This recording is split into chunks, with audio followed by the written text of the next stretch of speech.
Hello everyone, thanks for joining us for another episode of Cannabis Tech Talks. This is Patricia Miller, Managing Editor of Cannabis and Tech Today. Let's talk about digital signage. You can see it in nearly every dispensary across the country. You want to see the menu board, the potency, pricing. I'm sure you're familiar with the tech, but what is it really doing? Is it just a glorified digital photo frame? There's actually a lot of cool technology going on behind the scenes with these digital signage options, and today we're going to talk with the co-founder, CEO, and chairman of Enlighten, Mr. Jeremy Jacobs. Thanks for joining us, Jeremy. Hey, thanks for having me. I guess to begin with, I'd love to know a little bit about how you actually came to join the cannabis space. Sure. So, how did I end up in the cannabis business? I think that's always a good question. And the story's like many others. I did the exact same type of work outside of cannabis. I own a company called Iconic that's been building digital signage, digital menus, interactive kiosks, and basically consumer touch points that are at retail locations. I've been doing that now for 15 years. I'm actually the guy that put the first digital menu, like the TV menus you see now that are very popular in restaurants. The first one ever put in by my company Iconic in a place called David's Steakhouse in Corbin, Kentucky, back all the way in 2008. And Cisco Foods began to sell my digital menus early on. I think it was 2010 when they started to do that, January 2010. And I had a rep in Denver, Colorado that would work with the Cisco Foods house there and meet with its restaurant customers. And he called me one day and he says, "Hey, some friends of mine are opening a legal cannabis dispensary." This was roughly 8 years ago when cannabis went recreationally legal for the first time in Denver and in Colorado. And he says, "What do you think about making digital menus and kiosks and things like that for the marijuana industry?" And I've been a huge advocate my entire life, a self-prescribed medicated user, if you will.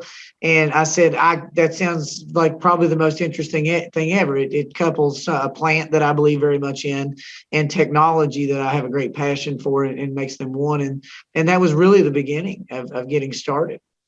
Wow, what an amazing journey. And yeah, I mean, it's incredible to speak with the person who put in the very first digital signage because it's so pervasive. It is. I remember when we first got started in digital signage, mainly all of what anyone was doing were just like ad boards. And it was either an ad board at like an airport that promoted other people's products and services, or like an ad board in your office that just flipped through a slideshow, if you will. It was an overglorified slideshow, almost like those digital picture frames. You know what I'm talking about, where you load a memory card on the side.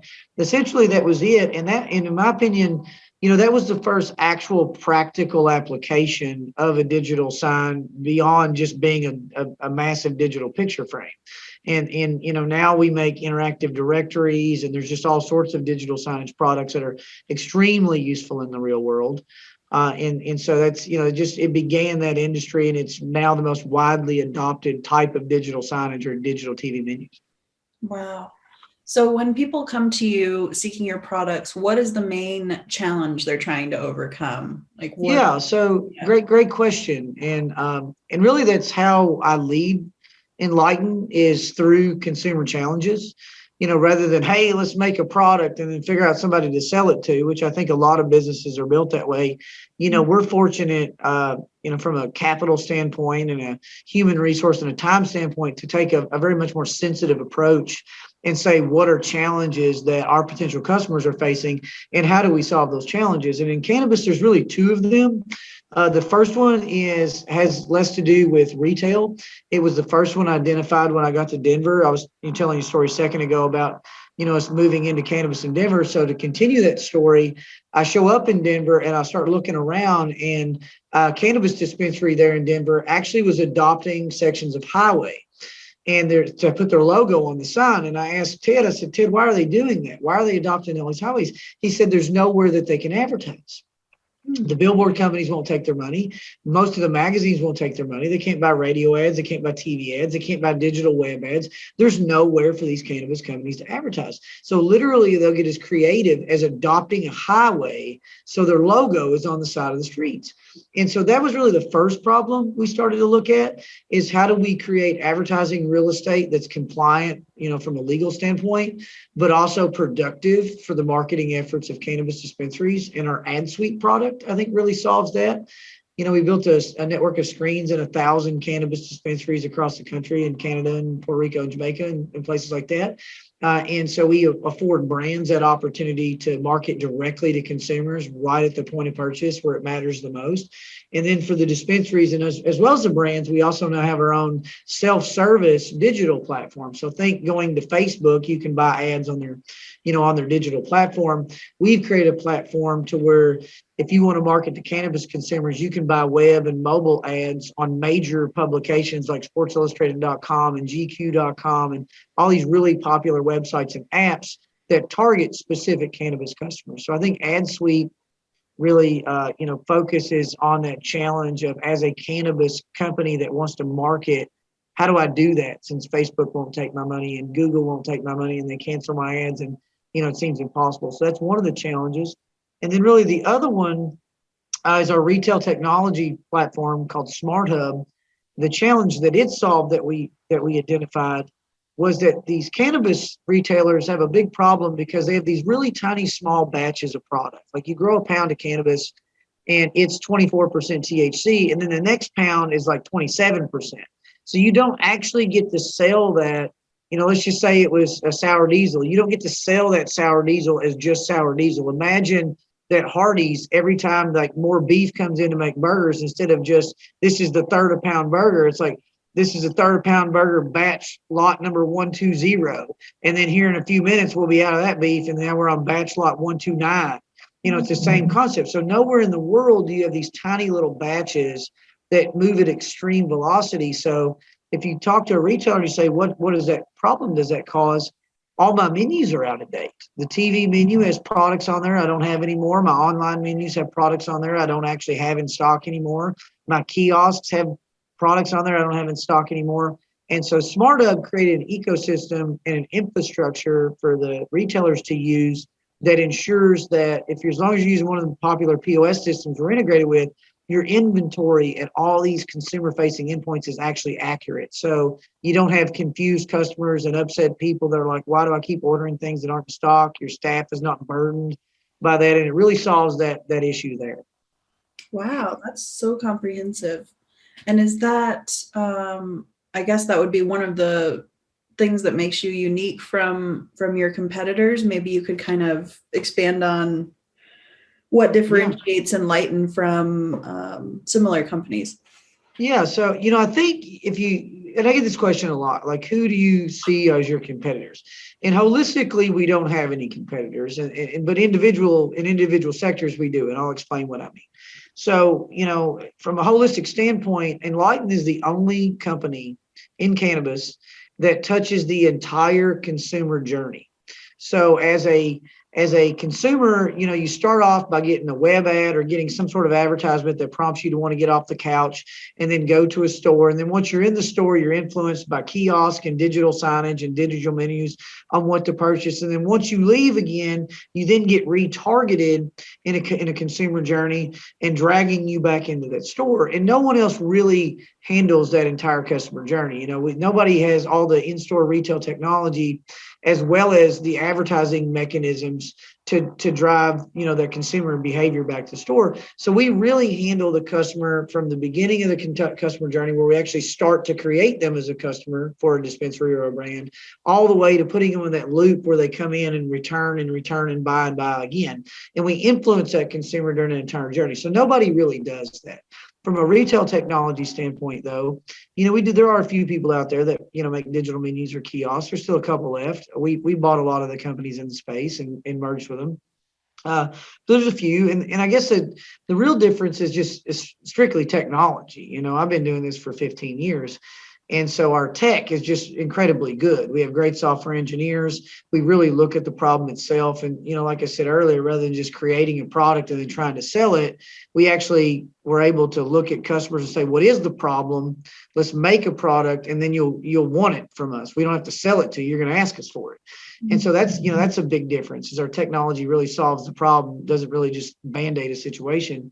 And then from the advertising side, the companies that we compete with there, that either have digital screens in stores or also do web and mobile type advertising, I think it's the same answer. The technology that we have, we're at the control that we have, the ability we're capable of reporting back to our customers of here's what you paid for and here's what you got, and the ease and ability our technology affords them to go in and do it themselves. Like, you don't have to talk to a guy and he's like the Wizard of Oz, the wizard behind the curtain that's pulling the levers and stuff. No, we put that power in your hands. You're able to go into a platform and execute a purchase just like you would on Google or Facebook or wherever that you're buying advertisements, and then literally get to see those results as they're coming in real time. And I don't think nobody really offers that.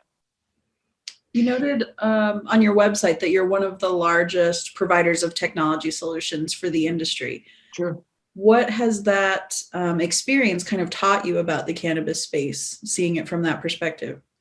Yeah, I mean, when you get to 1,500 clients, and it's probably bigger than that. That was a number I had a few months ago. We might even be at the 2,000 mark at this point. I'm not sure, but when you get to this number of clients, you get to see and hear from a lot of people. I've personally been in 1,000 cannabis dispensaries in the last 8 years or more, and it's in an equally large amount of grows and cultivations and manufacturing facilities.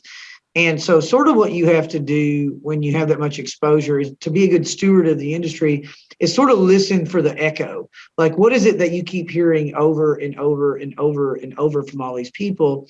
And that's sort of, when I was talking earlier about how we identify the problems, that's where they come from, is what is that echo? And so I think that cannabis's challenge that it has right now is also its great future. And it's going to be continued integration of all these different technologies. The cannabis retailers and the cannabis brands are demanding more from their technology than, like, let's say, the liquor industry, which is a good parallel. I know a lot of people use that parallel. In liquor, there's no technology integrated so well that the marketers for the beverage companies that are making the beverages actually know what's going on at retail levels in real time and are able to adjust things and change what's on digital signage and change the marketing messages that are going out digitally and mobily. And in cannabis, those things are getting really, really close.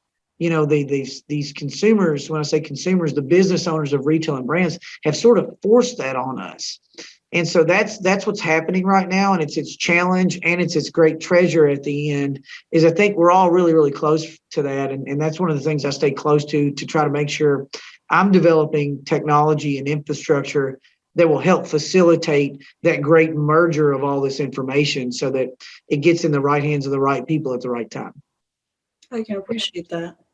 As you know, this piece will be highlighted in the Michigan Tech Zone. So I wonder if maybe there are any specific maybe characteristics about Michigan that you feel might make an ideal fit for your solutions, even though it seems like I think really any market would benefit. Well, they would, but I'll tell you, there is something special about Michigan. It's not completely unique, but it's recreational.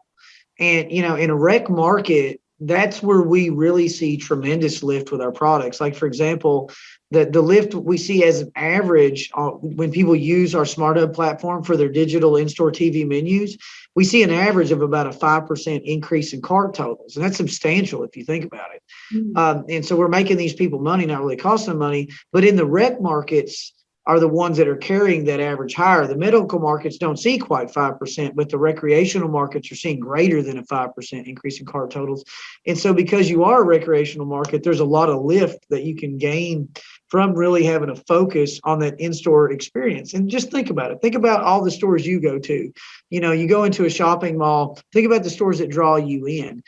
Bath and Body Works has that gigantic video wall back there that's promoting certain things. Well, take a look at people's carts. That's what they're leaving with, are those things. And so implementing those, but also for Michigan, since they're rec, you're in really tough competition now. And because this is just like any other retail. And so marketing has got to be something that you think about. There's a lot of licenses in Michigan. There's a lot of competition. People don't have to shop at your store. They can go down the street and shop at another store. And it's really simple. There are a lot of dispensaries. And so you've got to stay top of mind in these consumers' minds. And so looking at some of these ad solutions that we have is sort of a necessity if you're going to compete. And so that's what I would encourage Michigan to do is, you're recreational now. This isn't like medical cannabis. This is now like traditional retail. And so look at and get in that mindset like you're a traditional retailer. We're going to take a quick sponsor break to pay the bills, and when we get back, you'll hear more from Jeremy Jacobs. Every cultivator knows that facility design can make or break your grow. So why not choose the team with over 15 years of experience in the industry? Cerna Cultivation Technologies provides floor plan and architectural services, comprehensive HVACD equipment, lighting and benching, and so much more, all within your budget. It's time to grow your way. Go to Cerna.com, that's SURNA.com, to learn more. With all of the experience you've got in technology in this sector, are you seeing any key areas that are still kind of lacking that technological innovation? Yeah, I think I touched on it a minute ago. Which is these companies want everything integrated, right? That's the first word out of a customer now. Well, do you integrate with this other thing I got? So when we're in a sales process with a customer and educating them about our products, that's like one of the first questions. And so again, I think that big challenge is to complete this integration circle. And let me give you an example of what I mean. So our Smart Hub product, I'm about to release a new version of Smart Hub, which is coming out, big launch in April. You'll trust me, you'll read about it, hear about it, see about it. We might as well talk about it now. And what it does is it is that infrastructural piece. It is that hub, if you will, smart hub that allows for this integration to occur. So just look at it this way. If there's 30 major POS companies, and then there's like 10 listing services like the Weed Maps, Jane's, Dutchies, whoever of the world, where, you can create an e-commerce site and they bring customers to these dispensaries. And you got to get 30 POS companies to integrate with 10 other technology companies for listing. 30 times 10 is 300, right? So that's a big challenge. And that's something that the industry is struggling with. That's a lot of development time. That's a lot of human resources where effort is being replicated. But with this new change that we're making, you don't have to have that many. 30 POS companies, which have already integrated, have to do integrations. And then 10 listing services, you will have to do integrations. And they can now all talk to each other. And so instead of having to have 300 integrations to allow that communication to occur, which we're not even close to that in the cannabis space, now you only have to have 40. And we're almost done with all 40 of them. And so that's a challenge that I think is out there in the marketplace. And, that's how we're focusing to solve it. You mentioned Smart Hub on the horizon. Are there other projects or services that you're launching in the future that you might like to highlight in this future? Yeah, I think Smart Hub 2.0, what I just talked about, this open API that lets everybody in the cannabis community connect with everybody else in the cannabis community and from a data standpoint, I think that's a big one. And then our other product, Ad Suite, I think you're just going to see continued improvements there. That we're excited about. Our customers are saying, hey, give me more robust, better reporting. So that's things that are coming out in the next few months. So I don't think you're going to see from Enlighten really in any near-term future, any new products. We've got two incredibly great products, Ad Suite and Smart Hub. And we're just going to continue to improve solving that issue for cannabis. And so, if anybody's out there listening and watching, I would just watch for these product updates, because if you're saying to people, hey, I wish we could do this, well, it's likely going to come out in an updated Smart Hub or Ad Suite soon enough, because we are listening and we are making in those adjustments. That is so exciting. I guess lastly, I'll ask, how do you sort of see the cannabis industry evolving? What's the future look like to you? Yeah, the future looks a lot like normal retail, and what's interesting about it is I think it's going to really lend from two things. One is what we're selling in these dispensaries are undeniably consumer packaged goods. So the brands are going to start looking more like, this Johnson & Johnson approach of how do we develop a brand of this product and that product that really speaks to that consumer, and then how do we market that product in the same sort of ways that traditional CPG does. And we're seeing certain marketers that are doing that. And we can tell you which ones are on the forefront because of the ones we're getting calls from. They're saying, hey, we see you guys got tools we can use, and they're getting a leg up with those tools. And so I think that's going to continue until, cannabis is not any different than any other consumer packaged good. The retail side, though, I think I've identified, really where it's headed.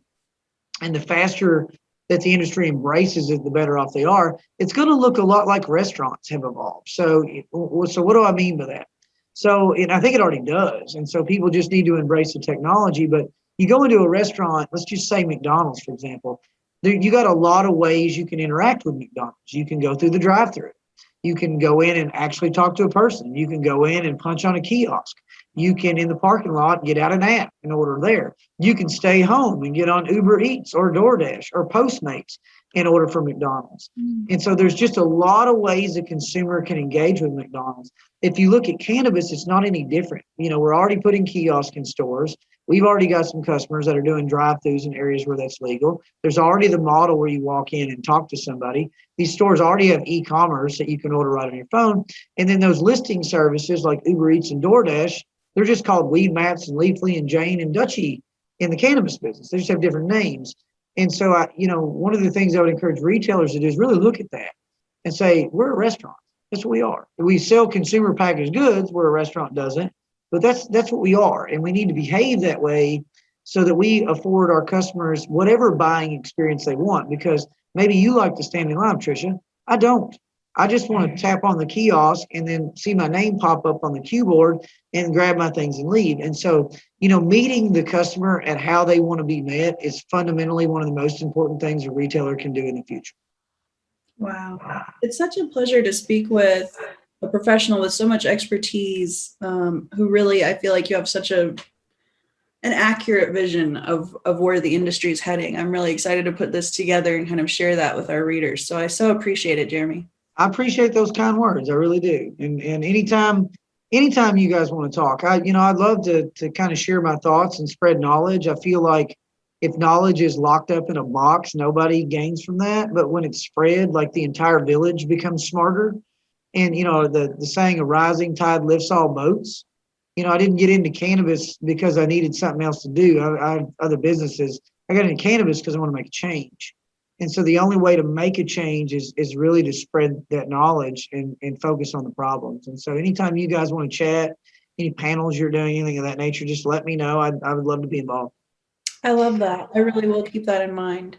Thanks again. That's all for today's episode of Cannabis Tech Talks.